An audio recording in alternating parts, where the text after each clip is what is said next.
And this is the final lesson in this first unit. We've come a long way from rationalizing and factoring and limits and all of that stuff. But we've covered a lot of material in this short period of time. God, when did we just start last week? Or was the week before? The week before. So less than 3 weeks total. Find the second, third, and higher order derivatives using methods of differentiation and continue to correctly, as always, interpret derivatives and refine our math skills. So this is a really simple concept. Putting it into practice sometimes is a little bit more complicated. The second derivative of a function is the derivative of the function.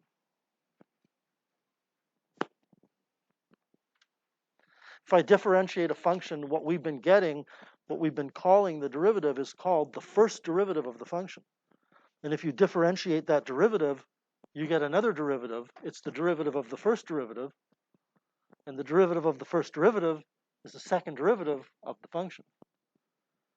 The derivative of the second derivative of a function would be the third derivative, and the derivative of the third would be the fourth. And you might ask yourself what the utility or use of this is. Well, you already know one, and we're going to deal with it in the next unit. But if I talk about S being position in science, we know what ds dt is. It's velocity.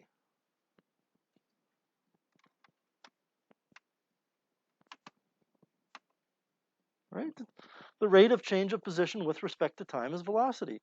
You may have even been told that word for word, rate of change of position with respect to time is maybe an iffy thing, but you're told that in earlier grades. But you're also told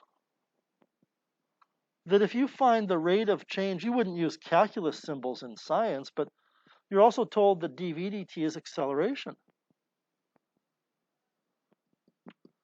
Which means if you're given position and you differentiate it once, you get velocity, and if you differentiate it a second time, you get acceleration, which means acceleration is the second derivative with respect to time of position. And if you differentiate acceleration, so you get something called jerk. It's a physics term called jerk. You don't learn about it in high school. And it actually has a meaning.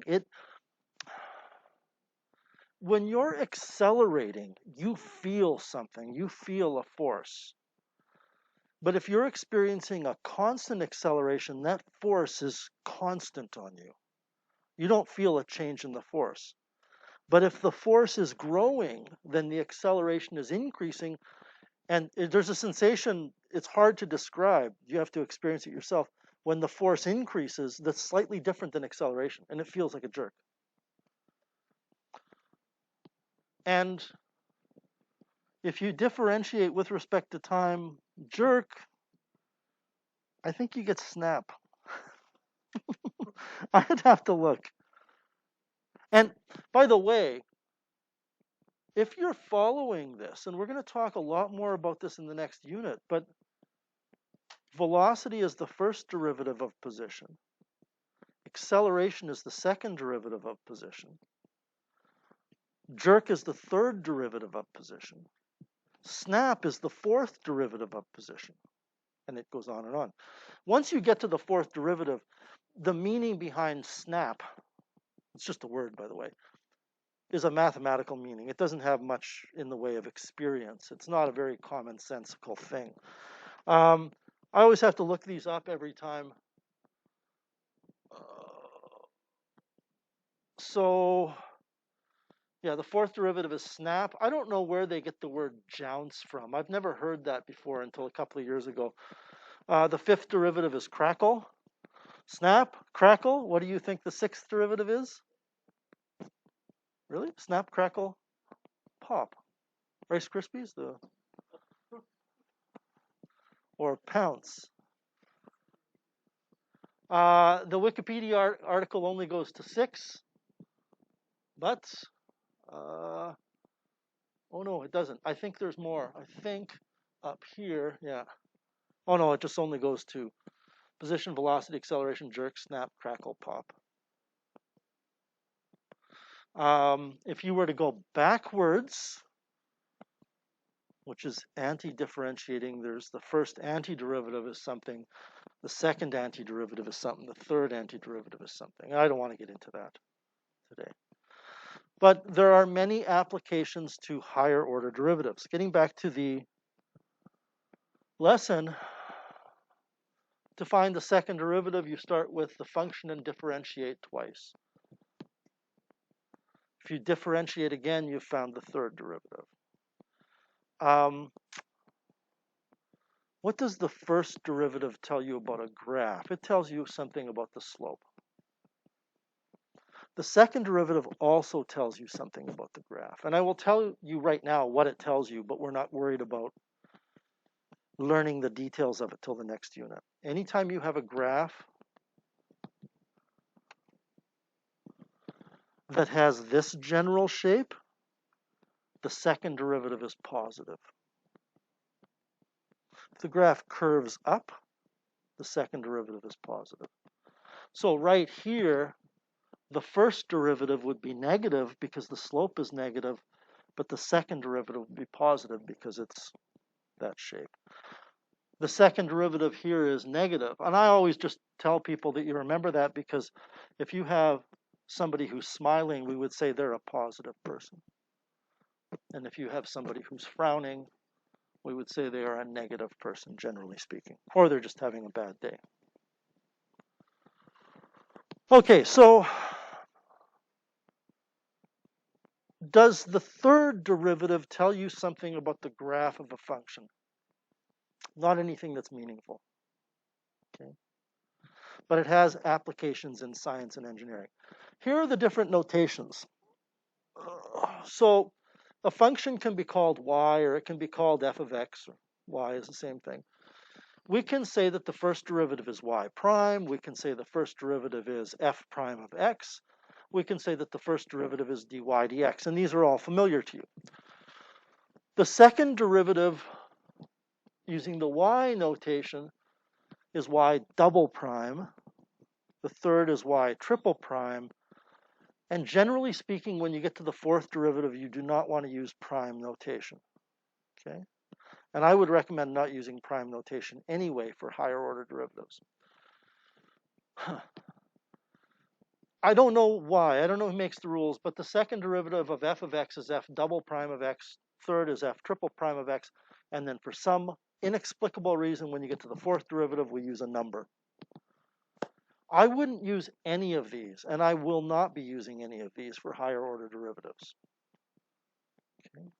I will be using this. Now, when we finally get to integration, which is the very final unit, I might explain to you why this notation looks the way it does. Okay? I might not. And I might explain to you why we pronounce it the way we do.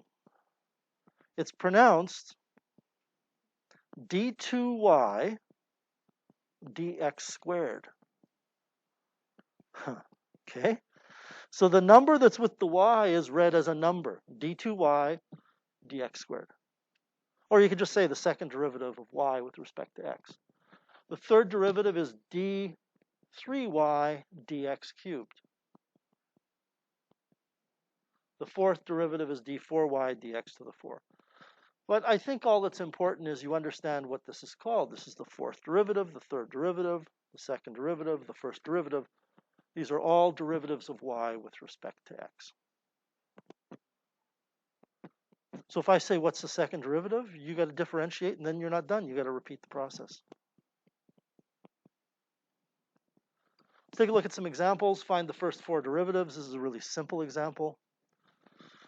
The first derivative is dy dx. I'm going to use I think it's Lagrange's notation. And we get 20x to the 4 minus 15x squared plus 1. This is so simple that it's easy to make a mistake because you're just not thinking, right? So double check your multiplication, double check your exponents. Make sure that you're following the rules. 4 times 5 is 20, x to the 4 minus 15x squared plus 1. And then you know, minus 0 because the derivative of 1 is 0, but we don't write that. That's the first derivative. The second derivative, d2y dx squared, would be 80x cubed minus 30x.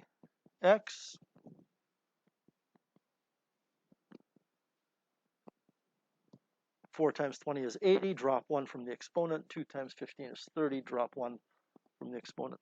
Third derivative, d3y dx squared would be 240x squared minus 30.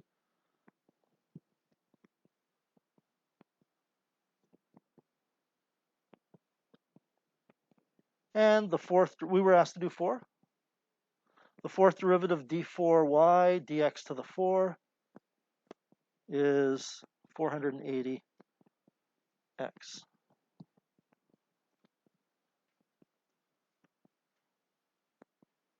So it may not seem like a challenging problem, but put on an exam as a numerical response question.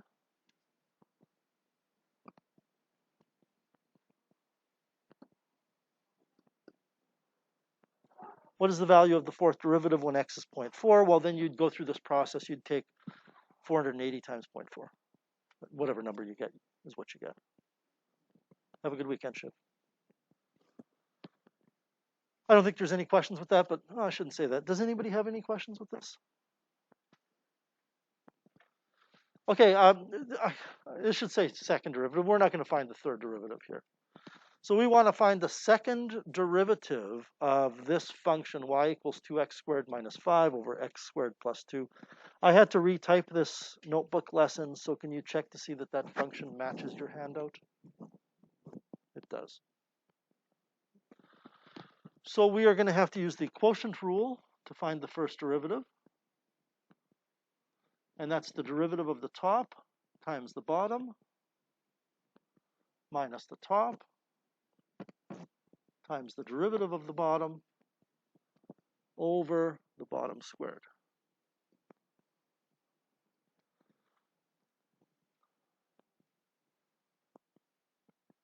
Another reason why simplifying is your friend here, because if you don't simplify this and now you want to differentiate again, it's going to get messier and messier. So what can I do? I can factor a 2x out of the top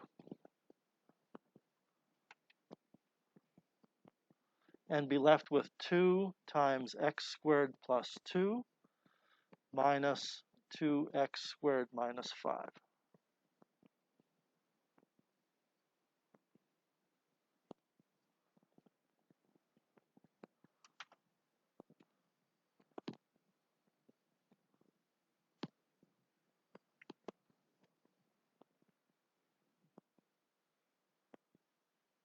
We can simplify what's inside of the brackets now. Does that look okay, by the way? I was thinking of something else while I was writing and talking, so I didn't check it.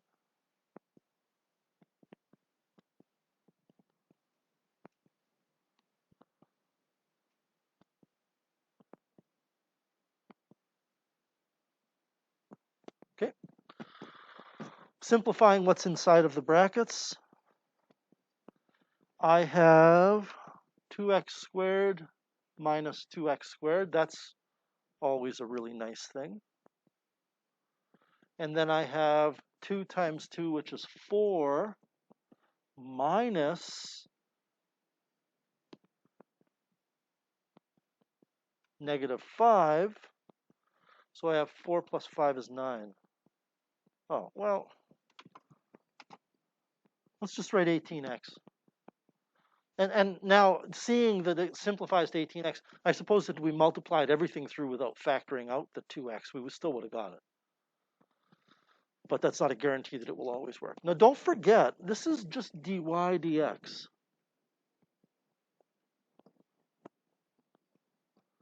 Dy dx is 18x over x squared plus 2 quantity squared. Now what we need to do is differentiate that.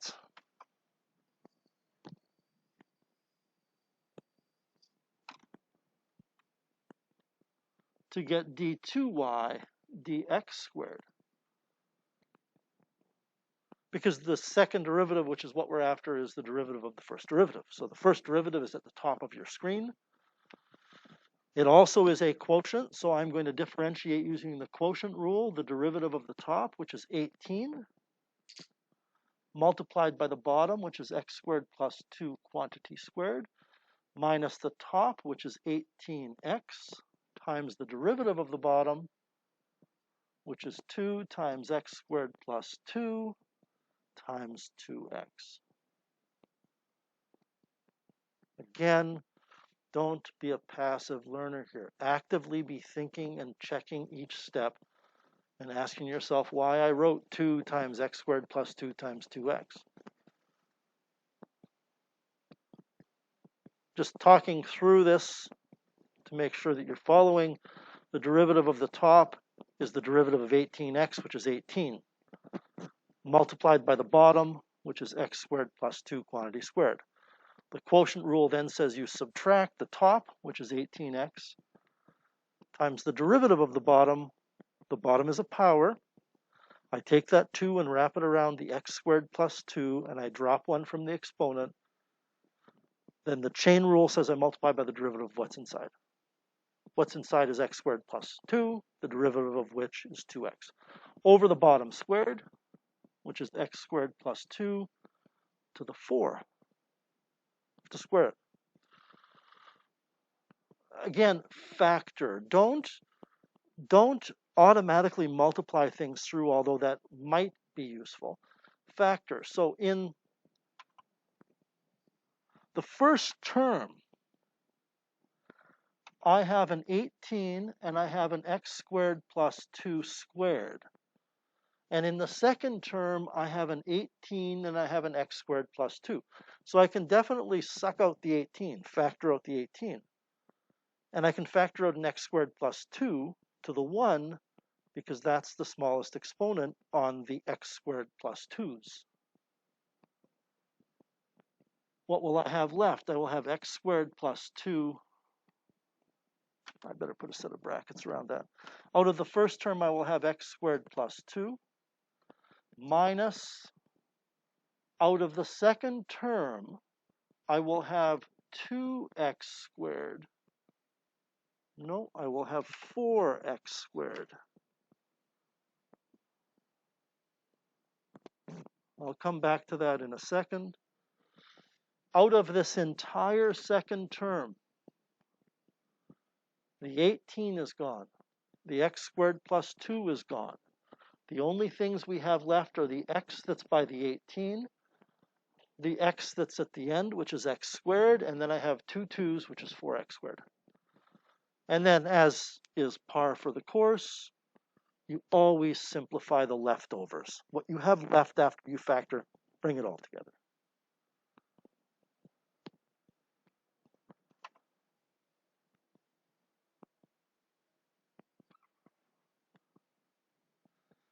I have a 2 on the top in brackets, and x squared minus 4x squared is negative x cubed.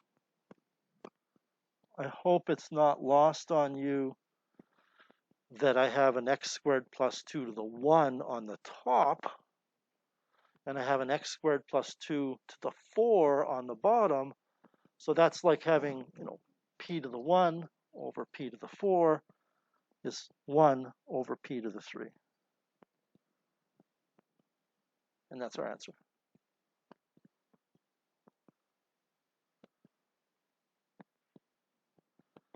All right. Any questions with that example?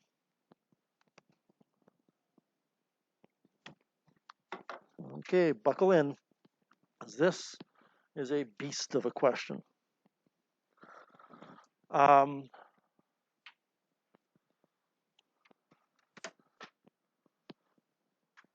That's going to be the work that we'll have to do. Okay? So I'm showing that to you because I don't want you to write really big and then you get to the bottom of your paper and go and start writing on your desk or something. Okay? You need to have enough room to write.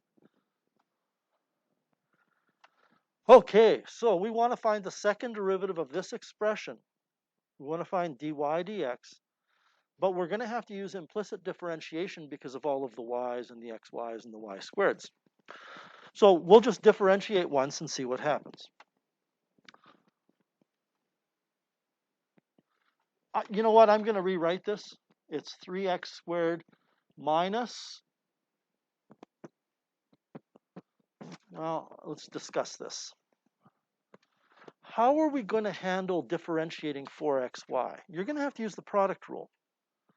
So one way to do it, and it's actually what I would prefer, I would prefer to go minus, and then we're going to have 4x times y, and this will be the first, and this will be the second.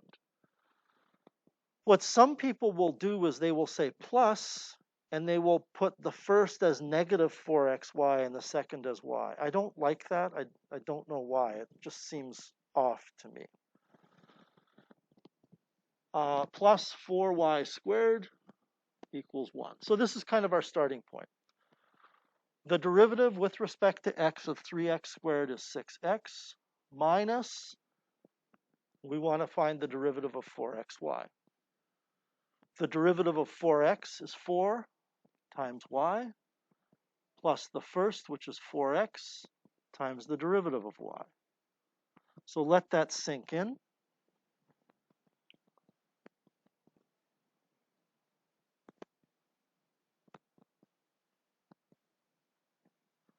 The 4 is the derivative of the first. The y is the second. Plus, because the product rule says plus, the 4x is the first, times the derivative of the second, which is dy dx. You know, if you wanted to, you could have just written negative with both of these, but there's going to be enough going on in this question. I don't want to do too much in one step. And then plus 8y is the derivative of 4y squared 8y. No, it's 8y dy dx equals the derivative of 0. So let's double check that I wrote the question down correctly in the second line, and in the third line I've differentiated correctly. I've already checked, and I think it's fine, but I'll give you a minute to, no offense, catch up mentally, okay?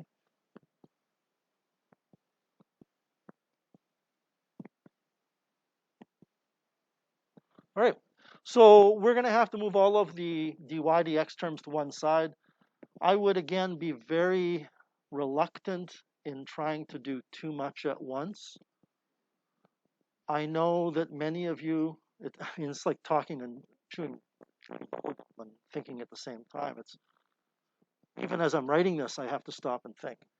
I would be very reluctant in trying to do too much at once. So many of you might change those to negatives and start moving stuff around right out of the gate. I'm just doing it in 2 steps. I've taken this negative 1 in front and I've distributed inside of the brackets. Now I'm going to move the dy dx terms to one particular side. And it doesn't really matter which side.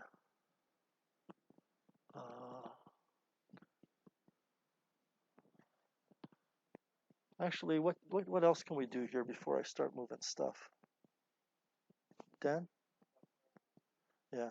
Not only factor out a 2, but divide both sides by 2. So I think that'll be a better thing to work with. We have 3x minus 2y minus 2x dy dx plus 4y dy dx equals 0.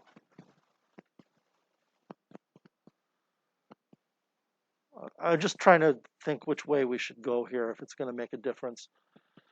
I'm actually going to leave the 3x minus 2y on one side and move the other stuff to the other side.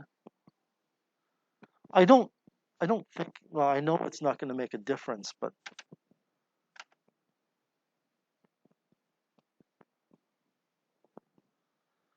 divide by 2, divide by 2. I'm just checking a couple of lines here. It looks good. I move the dy dx's to the other side. Now keep in mind something. We're almost done the first derivative, right? Okay. So I factor out a dy dx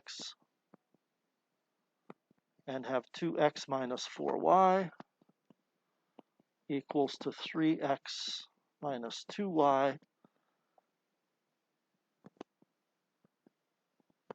not only do you have to watch the numbers, because you got x's and y's, you have to make sure you're not accidentally writing y when it should be x and vice versa, right? There's just an awful lot here. I get for a first derivative 3x minus 2y over 2x minus 4y. And I think what we want to do is highlight that. There's a reason why we're going to highlight it, and I'll come back to that reason in a bit, but put a box around it or something so that you can find it later.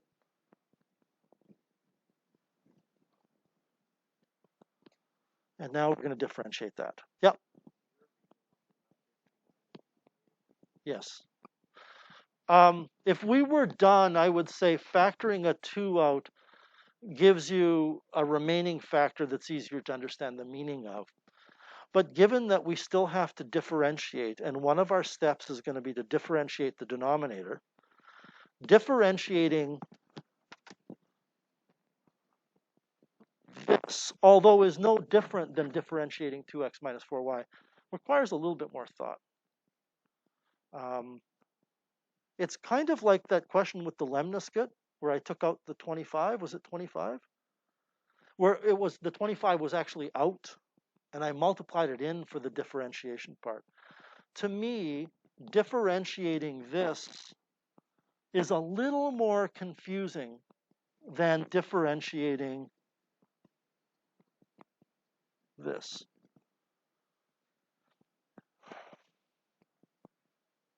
It isn't really confusing. All I have to do when I explain this is add the extra instruction that the derivative of 2 times this thing will be 2